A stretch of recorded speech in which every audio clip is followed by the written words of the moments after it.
अस्सलाम वालेकुम स्टूडेंट्स। आज आपका लेक्चर 2 स्टार्ट हो गया है। Chapter number 2 kinematics, define uniform speed. कल तक हमने एंड किए थे डिफाइंड स्पीड तक, और अब हम डिफाइन यूनिफॉर्म स्पीड को से स्टार्ट करेंगे। Page number 2। A body has uniform speed if it covers equal distance in equal interval of time however short the interval में भी। कह रहे हैं कि वो बॉडी जो यूनिफॉर्म स्पीड में हो और इक्वल डिस्टेंस सीट कवर कर रही हो इक्वल इंटरवल ऑफ टाइम में, यानी कि सेम टाइम में सेम डिस्टेंस कवर कर रही हो, तो उसे हम यूनिफॉर्म स्पीड कहते हैं। Define average speed, the rate of the total distance covered to the total time taken is called average speed। अब क्या कह रहे हैं कि टोटल डिस्टेंस कितना है और टोटल टाइम कितना है, यानी कि अब यहाँ पर टोटल डिस्टेंस और टोटल टाइम का आपस में रिलेटिव रिलेशन है, यानी कि जितना डिस्टेंस टोटल डिस्टेंस है और टोटल टाइम दे दिया जाएगा, वो इतने टाइम में डिस्टेंस कवर करे तो उसे एवरेज स्पीड कहते हैं। और एवरेज स्पीड का फार्मूला है total distance cover total time taken. अगर आप फार्मूला अच्छे से प्रिपेयर कर लेंगे तो आपको डेफिनेशन इजीली याद हो जाएगी। कहना body moving at constant speed have acceleration. कह रहे हैं कि अगर बॉडी कांस्टेंट स्पीड में हो और एक्सेलरेशन हो तो हम इसे एक्सेलरेशन कह सकते हैं। Yes if a body is moving with constant speed. कह रहे हैं येस अगर बॉडी कांस्टेंट स्पीड के साथ मूव कर रही है बट चेंजिंग इट्स डायरेक्शंस, और अपनी डायरेक्शंस को चेंज कर रही है, देन इट हैज़ एक्सेलरेशन, तो फिर ये एक्सेलरेशन होगी। Define velocity, the displacement covered by a body in unit time is called velocity. कि डिस्प्लेसमेंट यानी कि डिस्टेंस और डिस्प्लेसमेंट मैंने आपको पहले ही बताया था कि इसके मीनिंग देखे जाएं तो सेम है, लेकिन डिस्टेंस जो होता है लॉन्ग डिस्टेंस की बात होती है, लेकिन डिस्प्लेसमेंट अगर डिस्प्लेसमेंट भी बात की जाए तो वो शॉर्टेज डिस्टेंस जो कवर हो रहा है उसके बारे में कहा जाता है। तो डिस्प्लेसमेंट कवर्ड हो रही हो यूनिट टाइम में तो उसे हम वेलोसिटी कहते हैं, या फिर इसकी एक और डेफिनेशन है, आप ये भी याद कर सकते हैं। The rate of change of displacement is called velocity. Velocity is vector quantity, its unit is metre per second. Velocity is equal to displacement over time, ये इसका फार्मूला है। तो आपने ये डेफिनेशंस और फार्मूले बहुत ध्यान से और अच्छे से प्रिपेयर करने हैं, क्योंकि हर डेफिनेशन दूसरे से मिलती जुलती है, तो एक एक चीज़ का मीनिंग समझकर बहुत अच्छे से प्रिपेयर आपने करना है। और चैप्टर 1 के नोट्स भी आपको मैंने दिए हुए हैं, तो आपने वो भी अच्छे से प्रिपेयर करने हैं। मैंने क्लास में आपको हर चीज़ वो समझाई हुई है, अगर आप थोड़ा ध्यान से पढ़ेंगे तो आपको वो चीज़ें समझ आ जाएंगी।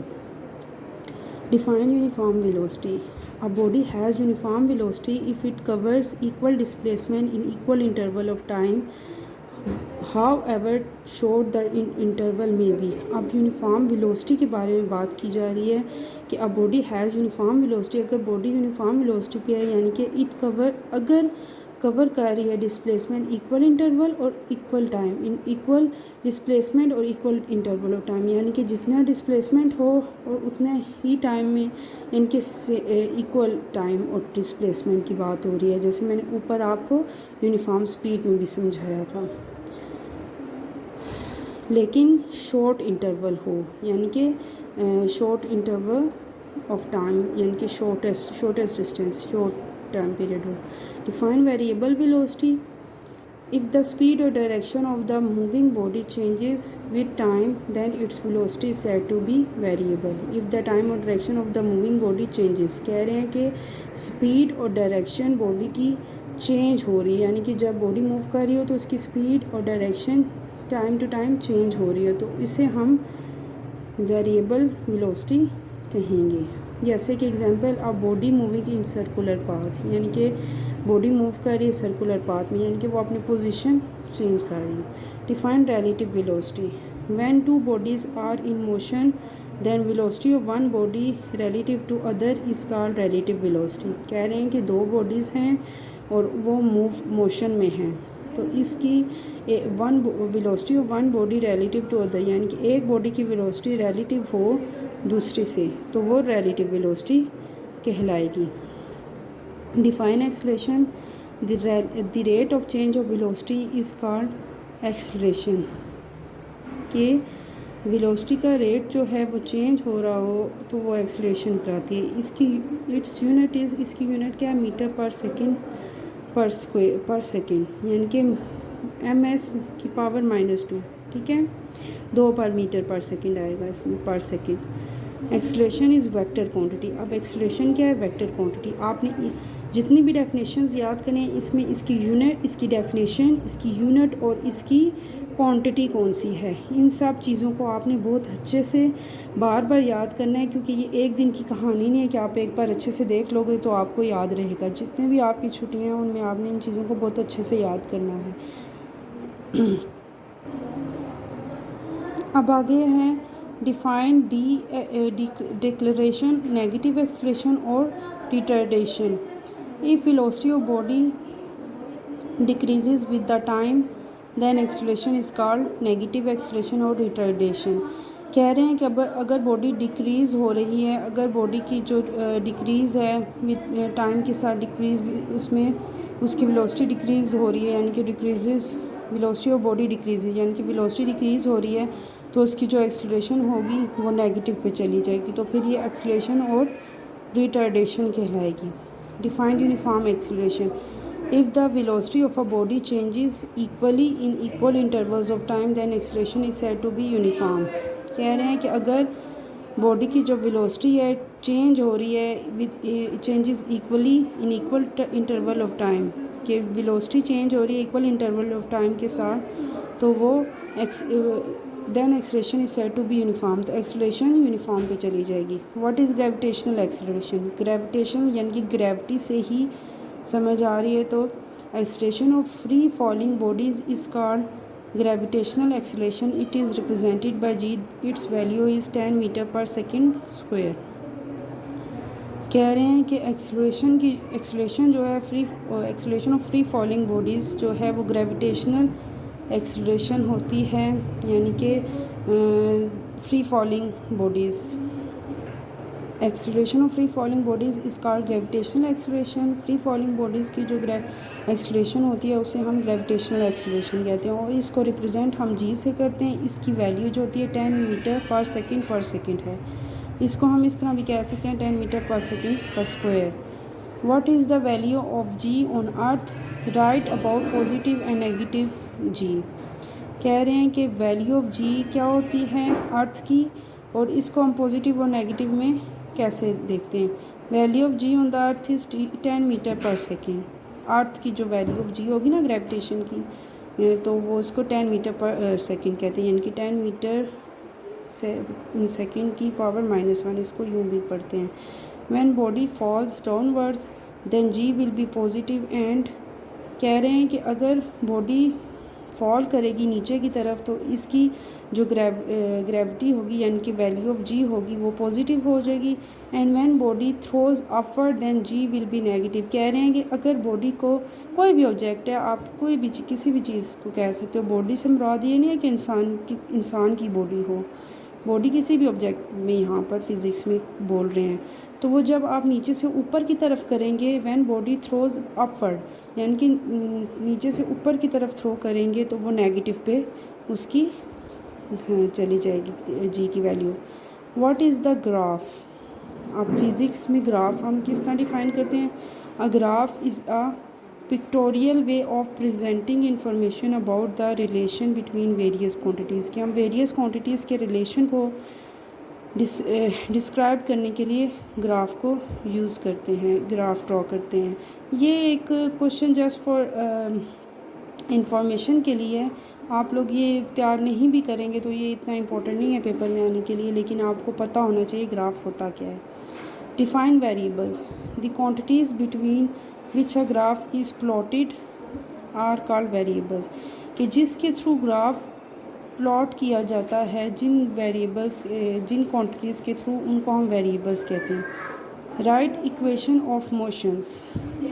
इक्वेशन ऑफ मोशंस कितनी हैं, 3 हैं, और वो कौन कौन सी हैं। जैसे फर्स्ट इक्वेशन है हमारे पास Vf is equal to V I plus A T. Second equation है S is equal to V I plus 1/2 AT square.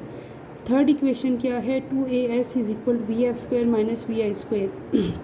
ये मोशन की इक्वेशंस यहाँ पर बताने का मकसद यही है कि इस किस्म के क्वेश्चंस आपको एमसीक्यूज़ में आ जाते हैं और इनकी पूरी डेरिवेशन होती है, मैथमेटिकल फॉर्म्स होती हैं, एज अ लॉन्ग क्वेश्चन भी डिस्क्राइब इनको किया जाता है। लेकिन ये आप अभी फ़िलहाल यही याद करें शॉर्ट, क्योंकि मैंने आपको क्वेश्चंस दिए हैं। तो जब ये इंशाल्लाह आप आएंगे तो मैं आपको समझाऊंगी भी मैथमेटिकली क्लास में, नहीं तो फिर मैं यहीं पर लेक्चर दूंगी। लेकिन अभी फ़िलहाल आप यही याद करें। Right equation of motion for free falling bodies. First equation हमारे पास वही आ गई है कि फ्री फॉलिंग बॉडीज़ के लिए कौन सी इक्वेशंस होती हैं, V F is equal to V I plus G T, ठीक है। सेकेंड इक्वेशन क्या है, H is equal to V I plus 1/2 G T square. अब जहाँ जहाँ एक्सलरेशन की बात हो रही थी ए की, वहाँ हम ग्रेविटी की बात करेंगे, ग्रेविटेशनल की, जी की, ठीक है। फ्री फॉलिंग बॉडीज़ की बात हो रही है ना, जो नीचे से ऊपर से नीचे मूव कर रही है। थर्ड इक्वेशन है 2gh is equal to V F square minus V I square, यानी कि जहाँ जहाँ आपकी एक्सलरेशन यानी कि ए की बात होगी वहाँ वहाँ हम ग्रेविटी यानी कि जी ले आएंगे फ्री फॉलिंग बॉडीज़ में। What would be the shape of distance time graph of a body moving with variable speed? कि distance time graph में हम बॉडी को कैसे मूव करवाते हैं, थ्रू वेरिएबल स्पीड के साथ। तो ये ग्राफ भी मैं आपको समझाती चलूँ। देखें, हमने यहाँ पर कुछ वेरिएबल्स लिए जो 0, 10, 20, 10, 20, 30, 10, कोई भी फिगर हो जाए। चलें, ये भी मैं आपको बोर्ड पे समझाऊंगी। अभी फ़िलहाल आपको इसको भी ऐसे ही लेके चलना होगा। याद करने वाला काम तो आप लोग करें। What would be the shape of distance time graph of a body moving with constant speed, ये भी मैं आपको बाद में ही बताऊंगी। अब आगे हम क्वेश्चन देखते हैं। What is the Brownian motion of a gas और liquid molecules along zigzag path is known as Brownian motion. कि मोशन ऑफ गैस और लिक्विड मॉलिक्यूल्स की बात हो रही है और ये दोनों जिगजैग पाथ में हो, यानी कि दोनों को रिलेट कर रहे हों, तो ब्राउनियन मोशन होता है। For example motion of insects और फ्लाइज। मोशन ऑफ इंसेक्ट्स यानी कि इंसेक्ट्स और में कुछ ऐसे इंसेक्ट्स भी होते हैं जो फ्लाई भी कर सकते हैं, और फ्लाइज में कुछ ऐसी फ्लाइज होती हैं जो फ्लाई भी तो करती हैं लेकिन लैंड पे भी मूव करती हैं। यानी कि मोशन ऑफ गैस और लिक्विड्स का आपस में रिलेशन जो होता है जिगजैग पाथ में हो, तो वो हमारे पास ब्राउनियन मोशन होता है। Now which animal of earth has fastest speed. Earth पे कौन सा एनिमल है जिसकी फास्टेस्ट स्पीड होती है। Falcon can fly at a speed of 200 km per hour. अब फल्कोन जो है उसकी स्पीड बहुत फास्टेस्ट होती है अर्थ पे जो एनिमल है। फल्कोन एनिमल का नाम है। What is the speed of cheetah. Cheetah की क्या स्पीड है, 70 km पर और, ठीक है। अब इस किस्म के क्वेश्चंस ना याद आपने इसलिए करने हैं कि इस किस्म के क्वेश्चंस आपके एमसीक्यूज़ में आ जाते हैं, यानी कि चूज़ द बेस्ट आंसर्स में। तो ये तो एक एक लफ्ज़ के आंसर्स हैं, तो ये आप लोग अच्छे से करिएगा, इनको छोड़ना नहीं है, क्योंकि ये आपकी बुक में जो चैप्टर है उसमें ये डिस्कस हुई हुई है बात। नोट्स मैंने चैप्टर में से ही बनाए हैं। Can body moving with the uniform speed will it velocity be uniform. कह रहे हैं कि बॉडी यूनिफॉर्म स्पीड के साथ मूव कर सकती है और velocity will it be velocity be uniform, और वेलोसिटी यूनिफॉर्म होगी। If a body is moving in a straight line with uniform speed then its velocity will be uniform. अगर body straight line में move कर रही है तो इसकी uniform speed जो होगी वो इसकी यूनिफॉर्म स्पीड और वेलोसिटी जो होगी वो यूनिफॉर्म होगी। If direction of a moving body changes with time like circular path than velocity will not be uniform. कह रहे हैं अगर बॉडी मूव करेगी सर्कुलर पाथ में, उसकी डायरेक्शन सर्कुलर पाथ में चेंज हो जाएगी तो वो फिर यूनिफॉर्म स्पीड में नहीं रहेगी, यानी कि यूनिफॉर्म नहीं रहेगी। अगर स्ट्रेट लाइन मूव करेगी तो फिर वो यूनिफॉर्म होगी। What is LIDAR। LIDAR क्या है। LIDAR gun is light detection and ranging gun. ये LIDAR गन है जो लाइट डिटेक्शन होती है और इसकी एक रेंजिंग गन होती है। It is use to measure the speed of vehicles. और ये किस लिए यूज़ होती है, जो व्हीकल्स होते हैं उनकी स्पीड को मेजर करने के लिए। But Galileo observed about free falling bodies और prove that gravitational acceleration is independent of masses. What Clarios observe about free falling bodies, Clarios ने क्या मुशाहिदा किया था फ्री फॉलिंग बॉडीज़ के बारे में और क्या प्रूव किया था कि ग्रेविटेशनल एक्सीलरेशन इंडिपेंडेंट है मैसेज पे। Clario observe that when various object of different masses drop freely from Pisa tower all the masses reach the ground at same time. कह रहे हैं कि क्लैरियो ने ऑब्ज़र्व किया था कि जो डिफरेंट मैसेज हैं वो